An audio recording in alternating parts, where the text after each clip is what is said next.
Picture this. You're at home watching Miami Vice, and this really beautiful sound comes on, playing in the background. Then you think to yourself, how does someone even create this sound? Well, thankfully for you, you clicked on the right video.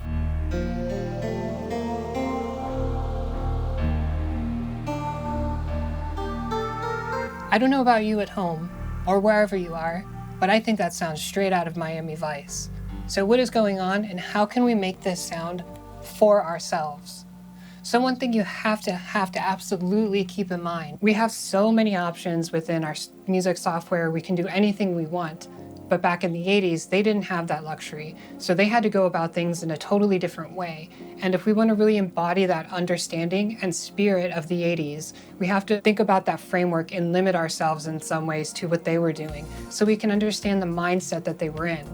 So for example, if you're like Pet Shop Boys, right?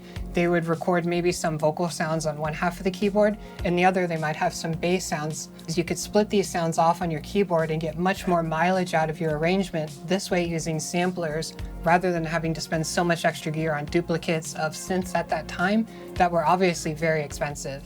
All right, let's go back to the source, the man himself, the whole idea, everything involved around the Miami Vice soundtrack goes back to him, and it's Jan Hammer. So we need to understand how he was approaching designing these soundtracks back in the 80s. And thankfully, he has some really interesting insight. You can strap as many sounds as you want onto that keyboard, which is wonderful. You have to be careful because things can get totally muddy and lost. But on the other hand, I think sky's the limit. It's wonderful if you can pick the right sounds to layer on top of each other. With some of them have spikes, some of them have pillows, some of them have sheets, some of them have rays, and they all work together. Just go, by all means, go ahead and put 4 synthesizers, 5 synthesizers on top of each other and create an unheard of sound. But you really have to exercise judgment. So a few things I'm hoping are jumping out to you just from watching this. One important thing he's doing is layering different sounds and trying to think about it from, at that time, a really innovative perspective, because these sounds were not being created back then. They didn't really exist. And people like him and others were pioneering this sort of really unique combination of synthesizers and recorded sounds to create what we know as sort of the soundtrack to Miami Vice, and frankly, so many other things from that era. A player like me doesn't really have to spend that much time trying to come up with sounds, because there are banks and banks and banks of sounds coming down the MIDI pipeline. And all you have to do is audition all of them. It'll take a while. And then you pick some, and you can always edit and make them fit what you want to do. And I still do those, homemade. But on the other hand, there are so many sounds that are available, especially for, let's say, for like the instrument like the Yamaha or the expander, Oberheim, that there's no reason for anyone to even spend any time and try and tweak the sound from scratch yourself. One thing that was really important to achieving this sound is they would be sampling things into whatever sampler they had at the time. So that could have been something like a Fairlight, an emulator 2, or any other sort of device that was coming along throughout the whole period of the 80s. So one of the great things you could do is, for example, take a Fairlight, sample the sound into the Fairlight, and then play it back, because the Fairlight had so many capabilities of polyphony and combining different sounds that then you could take that synthesizer again and use it to layer another sound underneath.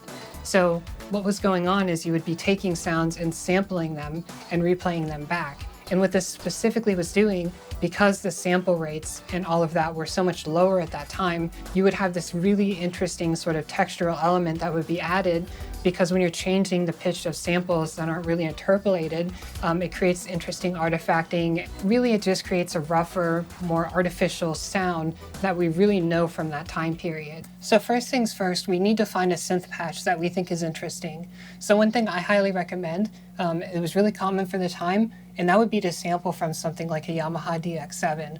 A lot of those sort of FM sounds that you hear in many of these sampled instruments are coming directly from the DX7 or something similar at that time. So here's what I did. I found this really cool sounding FM patch, and here's what it sounds like directly out of the DX7.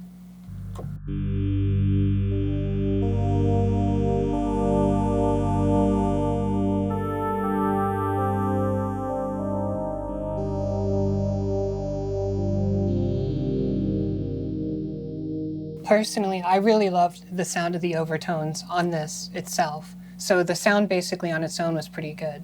So what I ended up doing is I bounced it out and then threw it into a sampler. So now when we take it into the sampler, this is how it sounds. And please note, I still have some reverb and all of that happening, but I don't think it overall colors the comparison all that much.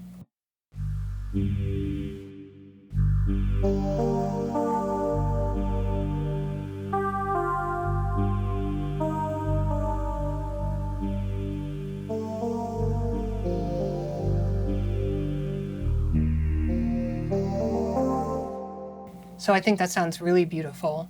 So one thing we have to think about when we're sampling these sounds is the amount of RAM that they would have back in the day. They didn't have a lot of memory space, so what they would have to do in their sampler is only take a chunk of their sample and then find somewhere that you can loop the points at.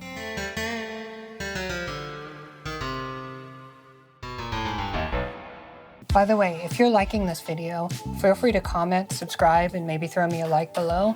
And if you want to, I have a community on Discord. And finally, if you're really enjoying it, feel free to donate on Patreon or tip below, because it definitely helps a lot. So anyways, back into the video. So they were making as many compromises as they could at this time to squeeze as much juice out of their gear as they could possibly manage. Okay, so what am I actually doing in the processing to get that more lo-fi, authentic kind of sound? In this case, I'm using TAL, DAC, but also you can find something really good by D16, which is called Decimor 2. Both are great options depending on what you already have on hand. So with this one, I'm actually sampling at a really low rate, so it's only an 8-bit sample, and it's going to be at 2250 kilohertz, so something that's quite low by today's standards. And when I have this enabled, you can hear there's like a huge difference between before.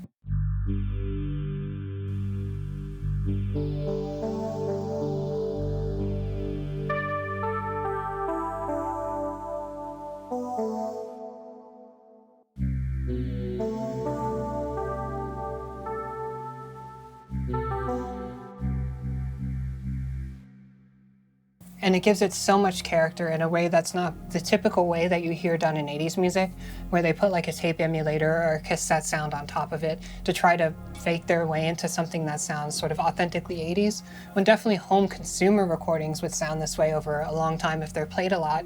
But in reality, what most people are hearing on TV shows and media at the time was not that sound. So you end up getting this sort of interesting approximation that I think sounds cool, don't get me wrong, but it really isn't capturing the true vibe of what was going on at that time. So one person who has an ethos that exemplifies the ideas that I'm trying to show here is going to be one that is no surprise to many of you, and that's Trues, because a lot of his signal processing and the way that he tries to sort of emulate those sounds is really based off of the core of what has been going on at that time.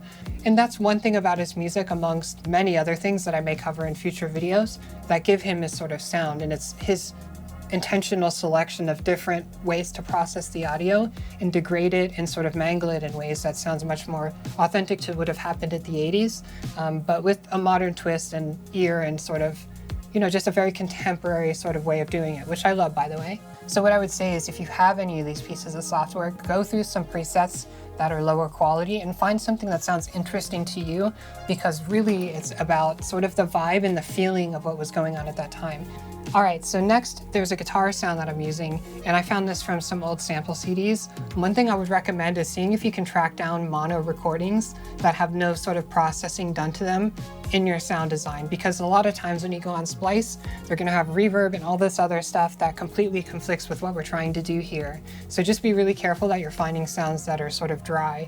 And I recommend you spend some time just digging for interesting sounds that are unique to you, rather than using like all the same exact libraries that you see basically everyone else using. So if we hear our guitar sound, it's nothing too crazy.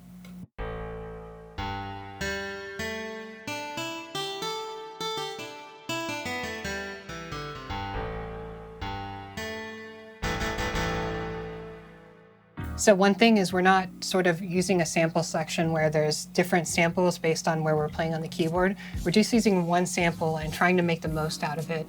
And that very obvious artificial sound is what I think makes it so beautiful in a way. A key component to that super futuristic, sci-fi, artificial sound of the 80s. What we're essentially doing is we're mixing synthetic sounds with naturally occurring sounds.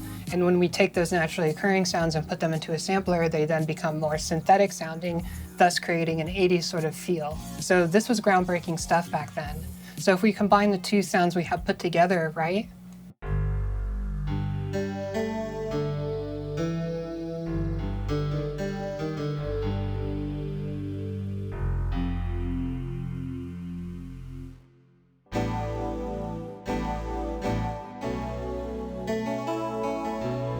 So then finally, I just layered a choir sound underneath it because something like this would be really common.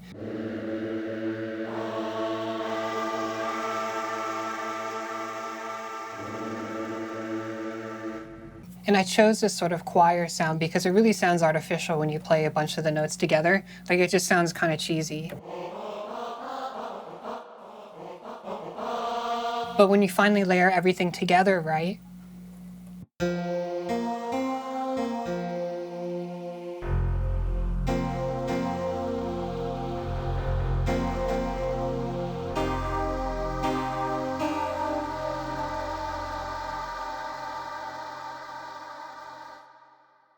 I think that sounds really dramatic. And if you also want to watch another video that I made relating to that topic, you can check it out over in the little thing over here, where I discover some interesting harmony ideas you can do to sound more authentically 80s and give your song some drama.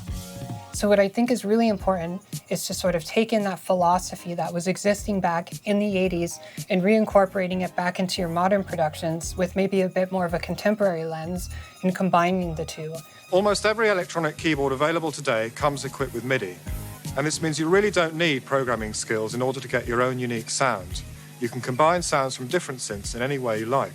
For instance, I can start with this piano sound, and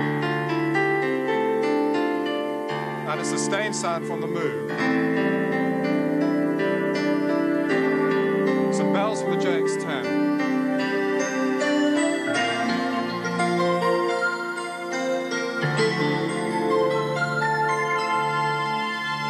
Another thing though, you can have this approach where you have some sample-based instruments and you have some synthesizers being performed live at the same time. So this was a simple patch that I was using from Model 84 by Softtube. And we can combine it once again with these other sounds.